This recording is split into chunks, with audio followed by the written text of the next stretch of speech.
like Muay Thai boxing, and this is like a UFC standard gloves. I don't remember how many ounces. I forget these things, but yeah, it's gonna be a good time. I'm gonna be talking a lot about my experiences in martial arts gyms, because when I was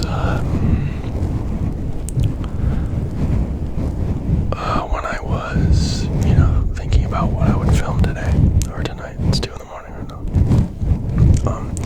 I was thinking about what I wanted to make a video on, and this is something that I'm very passionate about, martial arts, and I think it'll be a good, informative video and good tingles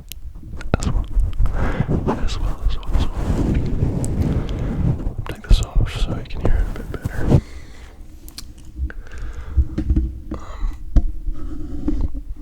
I have worn these gloves like twice in my life. When it comes to striking, I'm like an idiot in striking. I'm a fool. I'm an idiot. I don't, you know what I'm saying?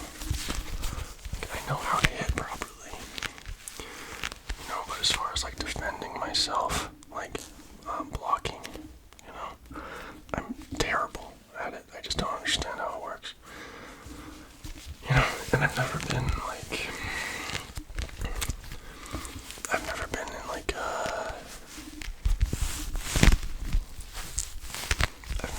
a situation where, as far as training is, honestly, I've never been hit really hard in my life. I've never been hit by somebody and I was like, oh, I wish I blocked that. But that's just because I haven't been, it's really the most interesting thing. People that know how to hit usually don't. You know what I mean?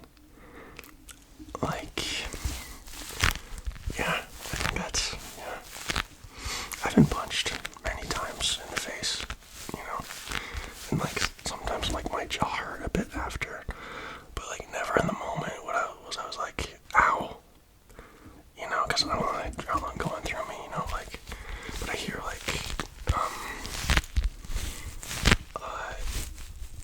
UFC fighters talking about how when they are hit by somebody, they're shocked, and that's never happened to me because I have not picked fights with people that I think can beat my ass. I don't pick fights, just period. And also I haven't sparred with anyone that is I'm really terrible at striking. I'm so inexperienced. I don't think I've ever sparred striking ever, and that's that's a huge gap. That's like not having a foot and wanting to run. You know what I'm saying? It's a huge gap in my self-defense knowledge. Grappling, jiu-jitsu is I'm much better at jiu-jitsu. Yeah, I don't know,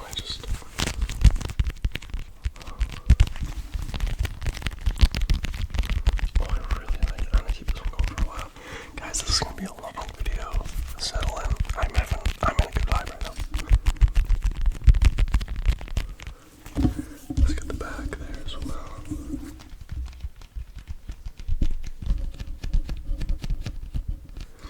Right, jiu-jitsu. I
yeah, so that led me to Krav Maga. That was my first, like thing. And then I kind of was like, Krav Maga is, it's cool. Like I learned how to elbow, use elbows, and use knees and stuff, and taught me how to, strike properly and stuff. But like a lot of it was just kind of bullshit. Not like there was some stuff that was definitely like, but like some of it was just like, I don't know, thinking I was like, that's weird. And then so I went to Brazil. Like I trained Krav Maga for like maybe 8 months. And I went to Brazil, and one of the reasons I wanted to go to Brazil was to train jiu-jitsu, Brazilian jiu-jitsu in Brazil.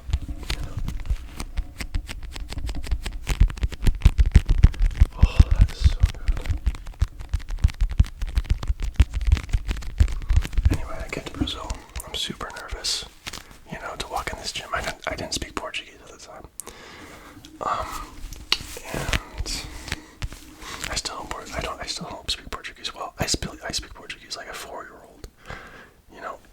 Eu preciso aprender muito mais palavras.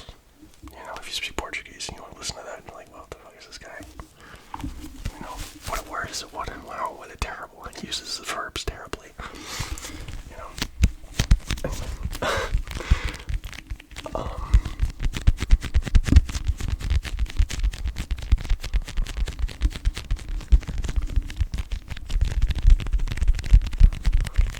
I feel like Raffy Taffy right now. That's how good I feel like these sounds are. Oh, and he also does like boxing gloves sometimes. I forgot about that. Yeah, I was really nervous to, go there and,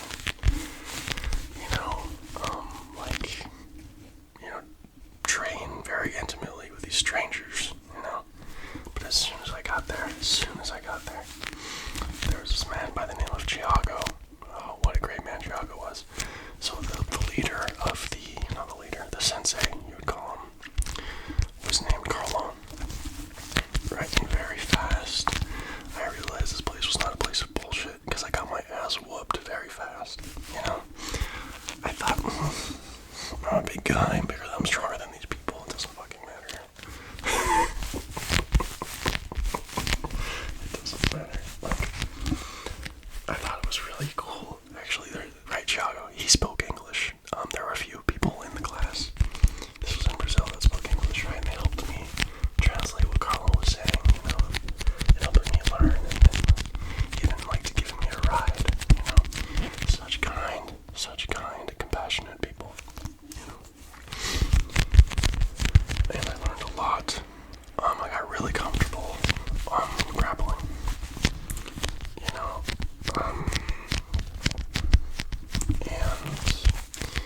then I came to America to get the vaccine when the whole COVID thing was going on, because it wasn't available in Brazil yet. And then I just, I kind of got stuck here. Travel was really, tough for all that. And so I tried to train here, right? And this is why I got these gloves. I went to an MMA gym here, and I remember like the first day, I think it was good. And then the second day, I think it was, I don't know, it wasn't the second day, it was like the third week or something. We were doing grappling, right? And there was this kid, he was older than me, but he acted like a child, Like he had been training for years longer than me, right? And I put him in a rear naked chokehold, like we were, grappling for position and for guard. And I think he got me in his guard, and I got out of it, and I got side control, and then he gave up his back, not on purpose, And then I fucking choked him, not like hard, like in a good way, like I gave him plenty of chance.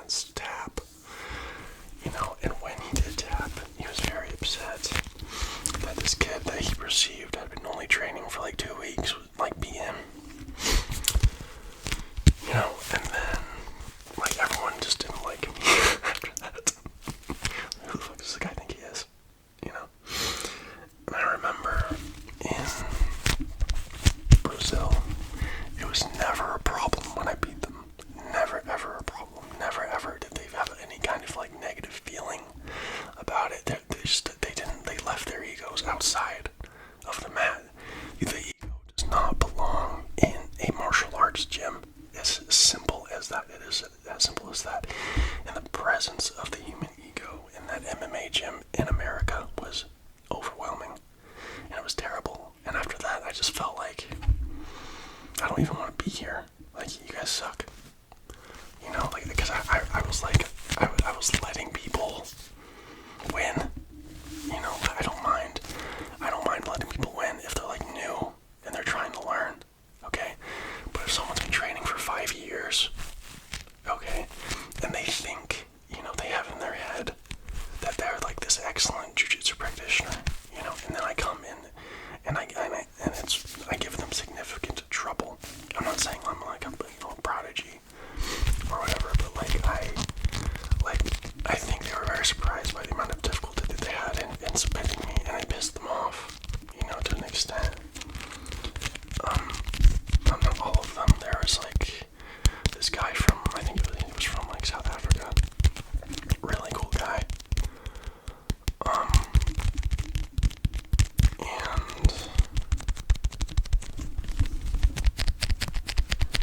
Me and him grappled.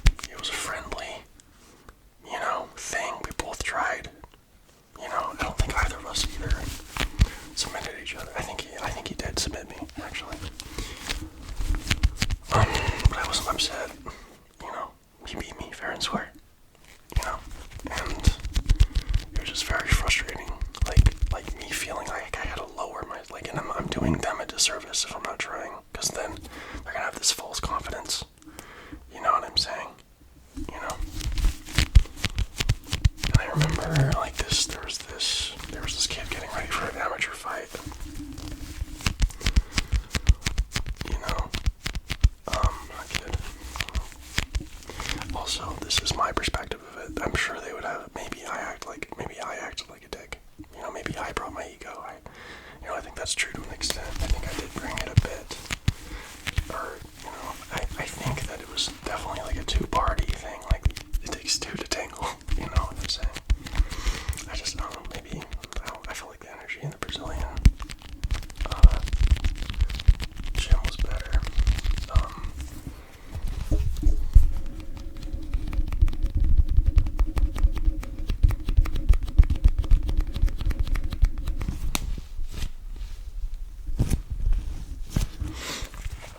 Anyway, and he had like an amateur fight coming up, right?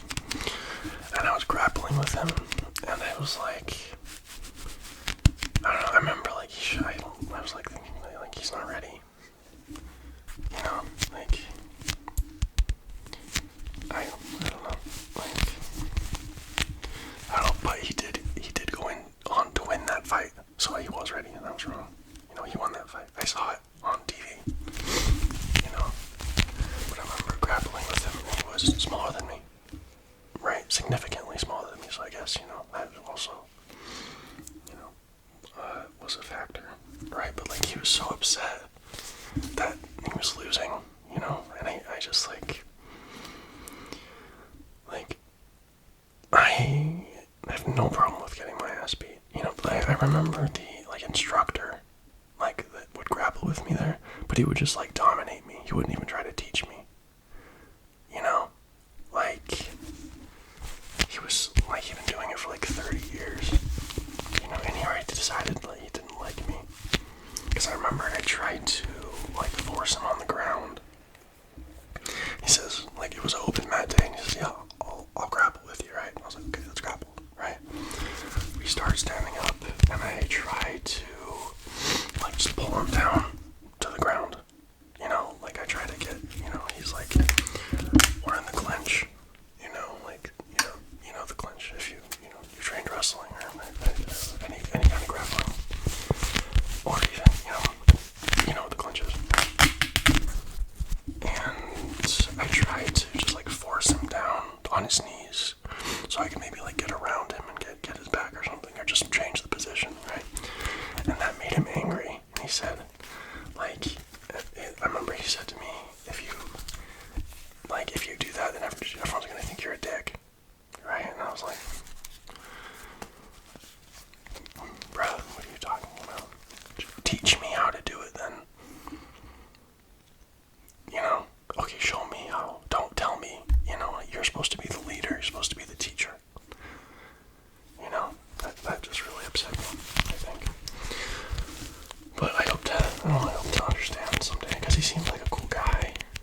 gym was just off. It was very, I don't know, it was off. I don't know, it just wasn't for me. It wasn't for me, and that's fine. I think I'm letting my emotional mouth run a bit, because it kind of hurt. It kind of hurt that they didn't like me, you know. I like to perceive myself as like a likable person, and that kind of hurt my feelings, you know.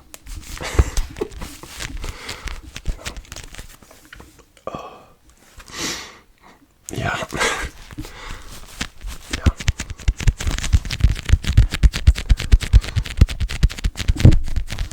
Yeah. Yeah.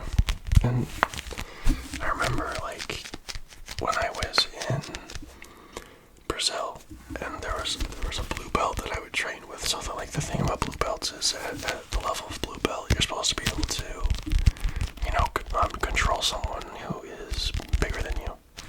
You know. And Thiago, right? He had a hard time controlling me, right? For like this was only for like the first 2 weeks, right? And then he got used to my strength, you know. But he respected it. He didn't like say, "Oh, you shouldn't do." You know what I'm saying? That was never, you know. One time they did tell me to chill out.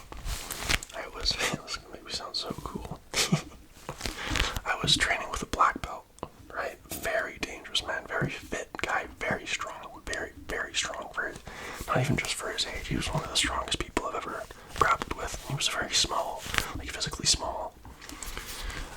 And I was really like surprised by the amount of power that he had. Anyway, you know, he didn't speak English, I didn't speak Portuguese, and we started going. Right? And he had me in like a chokehold multiple times, you know. Or I think he had me by, so I was wearing a gi, right, and he was choking me with my gi, and I tried to like roll out of it, right, but he kept with me. He didn't like let me like roll out of it. He rolled with me, you know. And so I ended up choking, right, and I remember, like I was like frustrated. I was really frustrated that he beat me so easily, you know. And they were like, "Hey, chill out. It's okay," you know. And that was a really like thing. I don't know. I was like, okay, I get that, you know, because that was like a moment of my ego came out, you know, and it was silenced because it's hard to have an ego when you're being choked out, you know. Yeah. I really have great respect for those people, and I'm going back in about a month. And I'm very, very excited to go back and, you know, hang out with those people again, and, you know.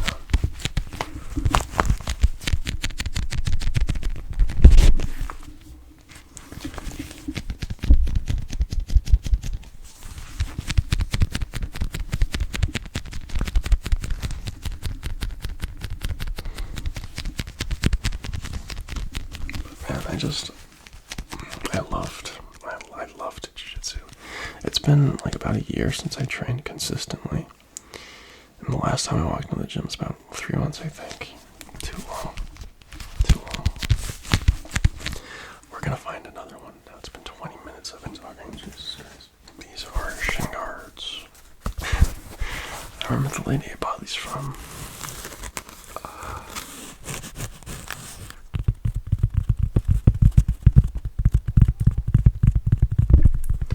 She was telling like there were two options. You know, there was like a thicker one, and there was this one's pretty like thin. I think as shin guards go. And she said, "Yeah, you can get the thicker one, but like shin conditioning, you know." I was like, yeah, I want it to hurt. I have no idea what that meant, you know. Kicking things is what hurts when you do it wrong.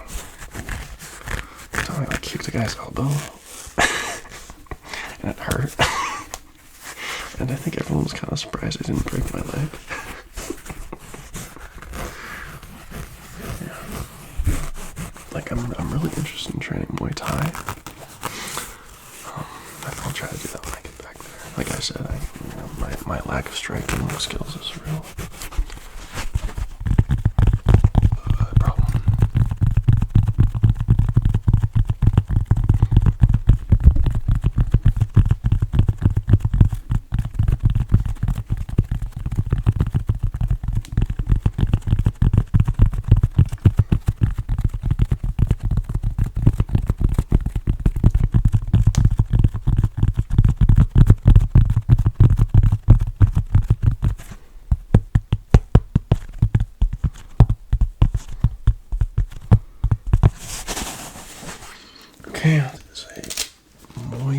my boxing glove.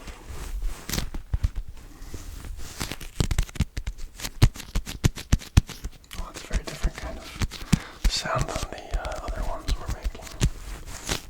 That's interesting.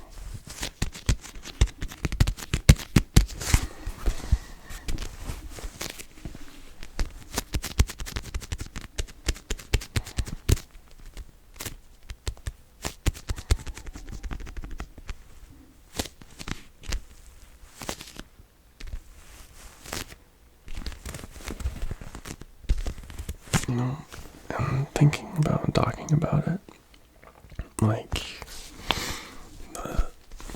that gym in America that wasn't for me, right? I think also I was kind of a dick as well. You know, like I don't know, like I was also, I'm kind of embarrassed about how I acted, you know. Not about like how I responded to, you know, their negativity. You know, I'm kind of like I wish I had been more mature, you know?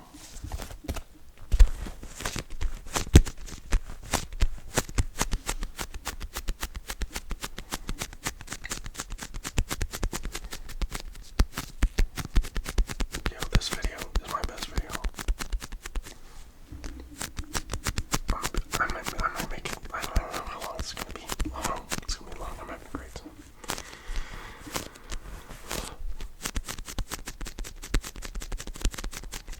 Oh, and Chuck, you know, I was saying about how he was a blue belt and how he had a hard time controlling me the first, few months. That did not last long. That did not last. Once he got used to my strength, he wiped the floor with me. And I remember there's this, oh, so interesting. There's this, like, 16-year-old purple belt. He spoke English. He studied in school. Right, and there it's, like, kind of like a big thing to speak English with, like, a native speaker. Just like if, like, you were learning, like, French or something, and there was someone French, you'd want to test your French. You know what I'm saying? And this man was he was so much better than me at jiu-jitsu. Like, it was, like, he was so much smaller and weaker than me. So much. But, like, I think I might have had, like, double the strength of him in my body. And it didn't matter. He would just dance around me like a ninja. 16 years old. Such a cool kid. He taught me a lot. I remember what he taught me. I'll tell you what he taught me. So we were talking about life and stuff, and like all the other. So his dad trained as well.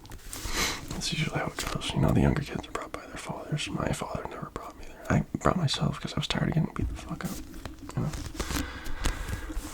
No, not really. I'm not really afraid of getting beat up. I'm afraid of the fear. I hate being afraid of getting beat up.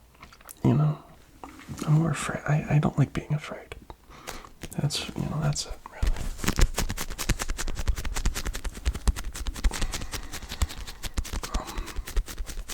Yeah. Anyway, so he taught me, I don't know, it was some kind of takedown. Oh, I remember what it was. It was like when you're on the floor and there's like an opponent like advancing on you. It's basically you put your hand around one of their ankles and then you put like their other ankle in the crux of your knee, like the inside of your knee, and then with your other foot you push into their hip so it takes them down. Right? That was really cool. I've tried to, I don't know, I need to get back there and I just need to start training consistently. It's really that simple. You know, I can talk, I can say all the words I want, it doesn't matter. But yeah, also he taught me, like, after you do a takedown, like and you're on top of them, like full mount, right? If, like, you're pressing their shoulder into their throat, you know, applying as much pressure as possible, you know, and, yeah, honestly, I think the reason that, like, the people in Brazil when we were chill, so they were just way better at their crafts. And, you know. Yeah.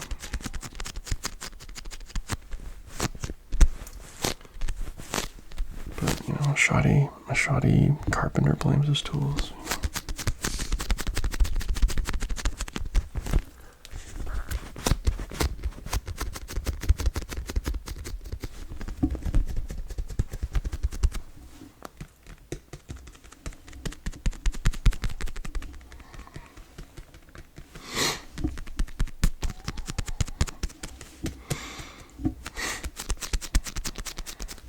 I have so much love for Brazil. You know, yeah, I've been to like Panama and Peru, and I don't know, some other been Belize, I think, a few places in South America. I've never been to Europe or anything like that. But the amount of time that I spent a good amount of time, a good amount of my life in Brazil, and I love it. I have a deep gratitude that it exists. You know?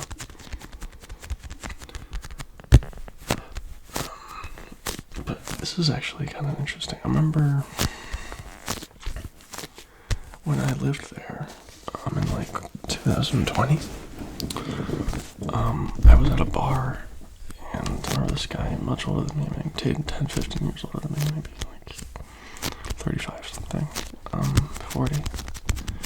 He was asking me why I would ever want to live in Brazil when I could live in America. You know? And I was so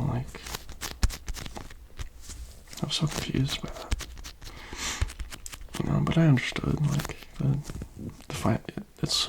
financial situation there is just really, you know, it's a lot harder to have that kind of power, you know, I get it. You know?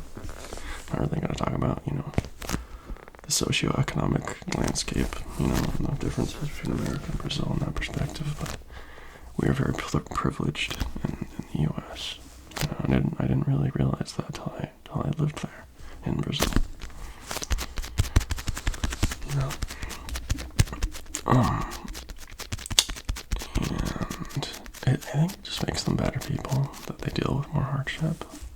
You know, why I am a Brazilian as well. My father is Brazilian. I am half. You know, my mother is American. My father is Brazilian. You know, but I mean, like, culturally, I've spent more of my life in America. So I think my psyche, my consciousness, my personality is more American. You know. But I think it's kind of like, I don't know, kind of mixing with Brazilian. You know, every time I, have a conversation with someone that kind of exists outside like the status quo of, you know, the American, you know, thought. I always learn something.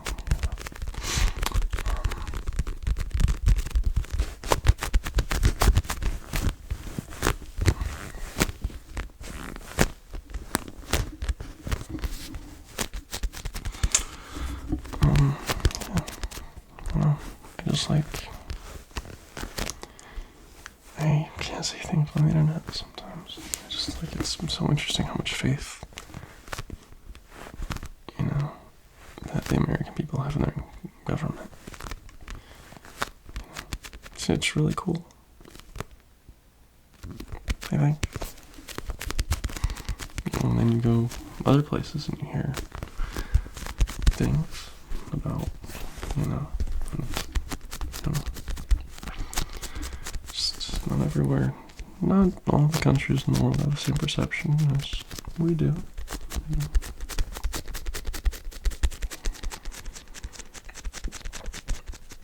But I have a deep love for America as well. Americans are very strong people. You know, very passionate. You know, I just think sometimes, you know, passion turns into hate. You know.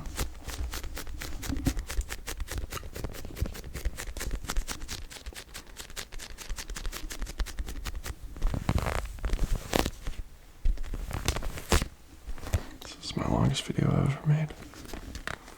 Hope you guys are okay with that, or you're probably asleep by now. I doubt that many of you made it this far.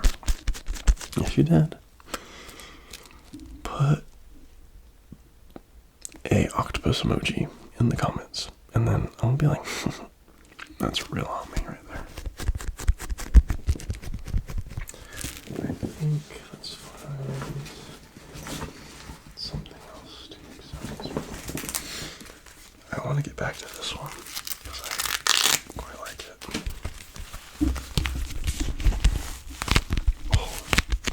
Oh, that was just like, oh yeah.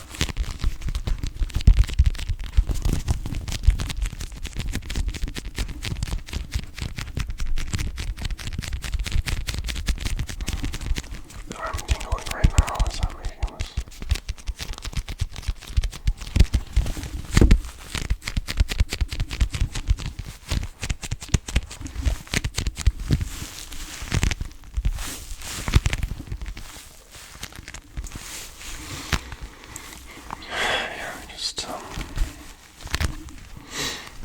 I'm grateful to be alive. I'm so happy I was born.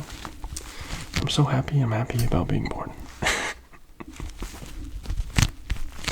You know? Because I've been there. You know, I've been in the place where that's not what I feel. You know? And, yeah. I'm just happy to be happy. I'm happy to be content. I'm happy to be present. And I'm also happy I'm not, that comfort in coming out of, suppressing myself,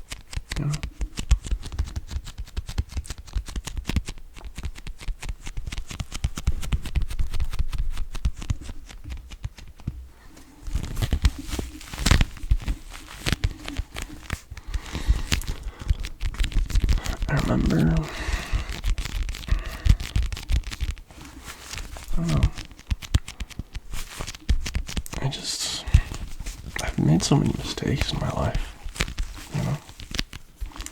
not like any, I've never, not like anything that not mistakes that really affect other people's lives, that's not true. I've made a lot of mistakes where I was like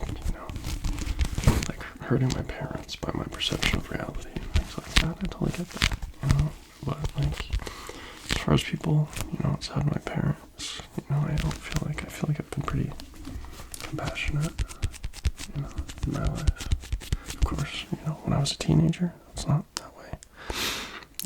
I think I was really nice when I was a kid. And then, teenager had no sense of identity. I was just so mean. And I do regret that. I do. I'm not that person. That person was a insecure shell of who I wanted to be, which is someone who cares.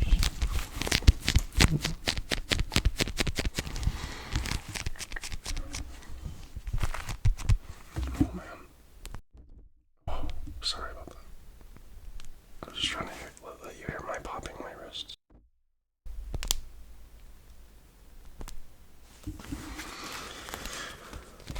Anyway.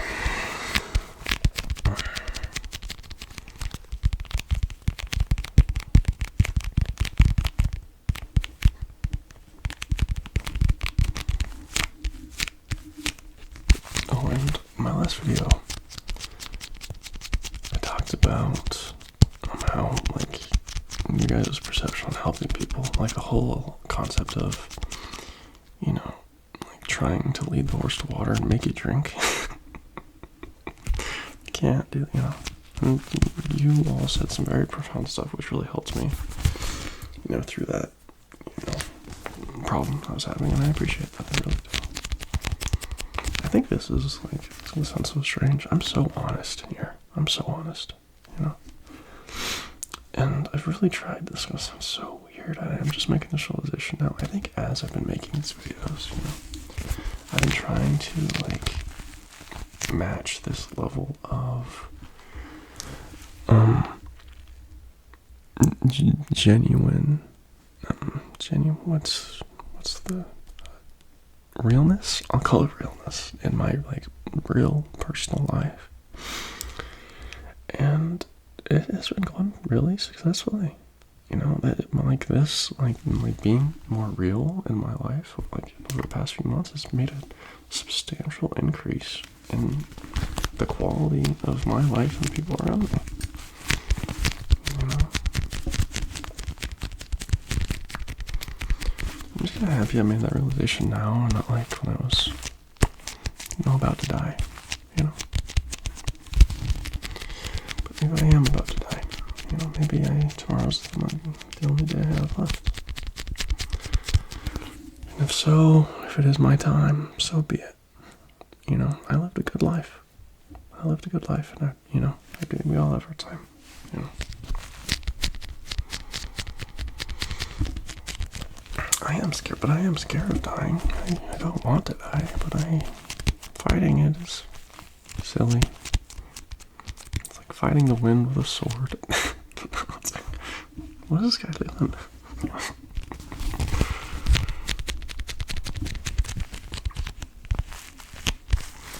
Also, this is a long video. That's fine. I think it's really easy to have be comfortable with dying, because I think like I say, like I could die tomorrow, but I don't really think I believe I'm gonna die tomorrow. You know, but you hear about people dying all the time, and it's just like, so like when your family dies, you know, it's like, how much time do I have left then? You know, like it's not like, it seems so like abstract until it happens to you. You know? So but what I was trying to say was, I think it's a lot easier for me to say oh, I'm comfortable with death. Because it's so far away, my perception of things. You know, I think when my body starts going, you know, when my mind starts going, I think it'll be a lot harder then. But I think something kind of interesting, you know, it was a lecture from the end of life care giver. And she said, yeah, they just have one step here and one step in the next, you know. I was like, that's interesting stuff. Because I don't know, I feel here, you know. I hope you did too. That's a long video. I think that's gonna be the end of it. We'll do a few more minutes.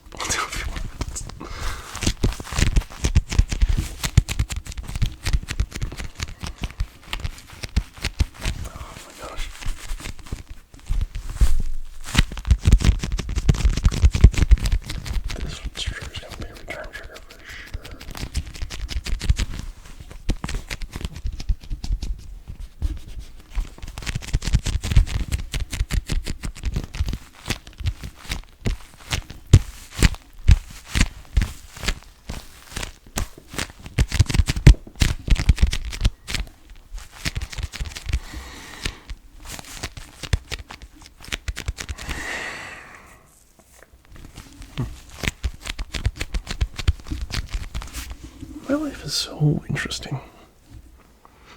You know, it's like, I don't know, it's very strange. I have a very strange life, I think. But in a wonderful way, not in like a way. You know, I'm like a, that's, you know, it kind of took me a while to get to that point. You know, of not being like horrified of the world, but like in awe of it sometimes, you know.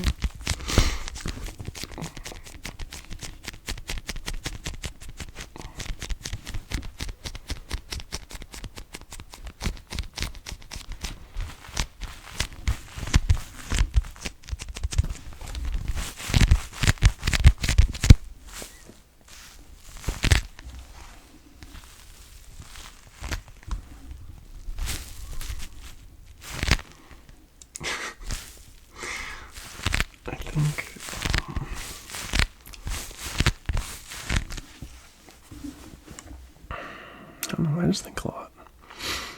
I think I used to get like stuck in my contemplation, you know? Like I used contemplation as a way to escape action, you know? And now, I was having a conversation with my friend about this earlier, and now I feel like I use contemplation as like a tool, you know, like to actually help. Like I've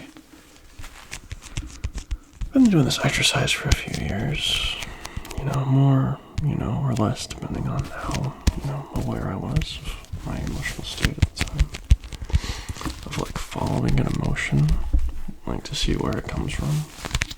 And that's been very helpful for me. Very, very helpful. And like when I don't know where it comes from, I just, you know, it's kind of frustrating to me. You know, kind of frustrating. But I'm learning. I'm learning. I'm not perfect. God knows I'm not perfect. But, you know.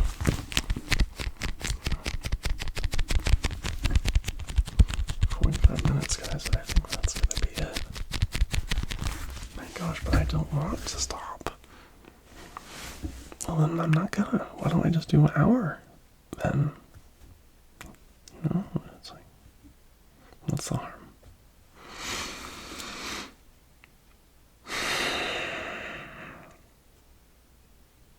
And I have nothing left to say. You know? So, in absence, my mind having anything to ramble about, I think. Oh, that's good. I'm just gonna do that for a while. You know what's so interesting is I kind of just like enjoy this. Like I enjoy making sounds. What weird stuff.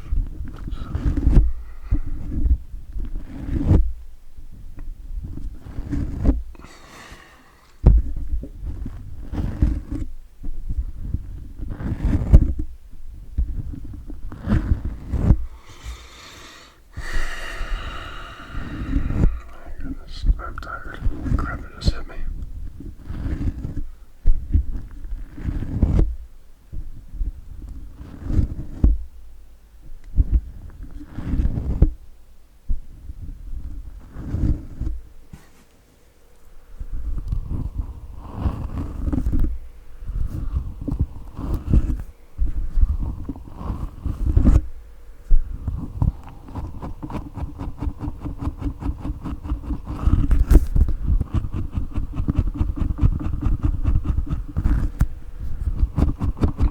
Okay, I'm done now. I love you all. Thank you so much for listening, you know, to me talk. My gosh, you have no idea how much I appreciate that. And you respond.